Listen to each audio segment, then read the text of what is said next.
వచ్చినప్పుడే అట్లా ఏడుస్తూ కళ్ళ నుంచి నీళ్ళు వచ్చేస్తుంది.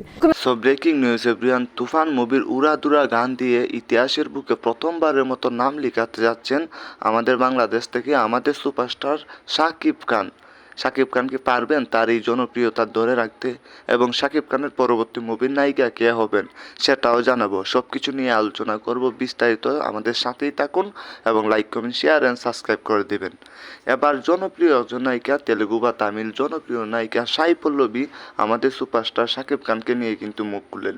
শুধু সাই পল্লবী না, তুফান মুভির টিজার রিলিজ হওয়ার পর থেকে যত নায়ক নায়িকারা ছিল সবাই রীতিমতো হচ্ছে অবাক হয়ে গেছে শাকিব খানকে দেখে, বা শাকিব খানের গেট আপ, শাকিব খানের যে অসাধারণ লুক, শাকিব খানের যে বডি ফিটনেস, সব কিছু দেখে কিন্তু সবাই রীতিমতো অবাক হয়ে গেছে যে হঠাৎ করে এ কোথায় থেকে আসলো, এ তো এখন আমাদের বাত মেরে দিবে, এখন শাকিব খান একাই রাজত্ব করবে চারদিকে, এমন কিছু কিন্তু বলা বলি হচ্ছে। এবং ইন্ডিয়ান কিছু গণমাধ্যম বলতেছে হয়তো আগামী 1-2 বছর পরে শাকিব খানই থাকবে ভারত বাংলা সবচাইতে স্টপের নায়ক। কারণ শাকিব খান যেভাবে এগিয়ে যাচ্ছে, শাকিব খান অনেক উপরে যাবে, অনেক কিছু শাকিব খান করতে পারবে। এছাড়াও সাই পল্লবী বলেন যে শাকিব খানের সাথে আমি খুব শীঘ্রই কথা বলবো, কারণ শাকিব খানের যে তুফান মুভির টিজার সেটা আমি দেখছি, সেটা আমার কাছে অনেক অনেক ভালো লাগছে।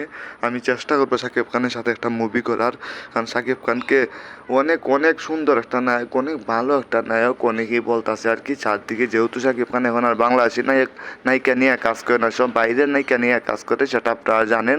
তো সেই হিসাবে হয়তো খুব শীঘ্রই সাই পল্লবীর সাথে শাকিব খানের কাজ হতে পারে, এবং অনন্য মামুনের শেয়ার মুভিটা আছে, সেই শেয়ার মুভির নায়িকা হতে পারেন আর কি সাই পল্লবী।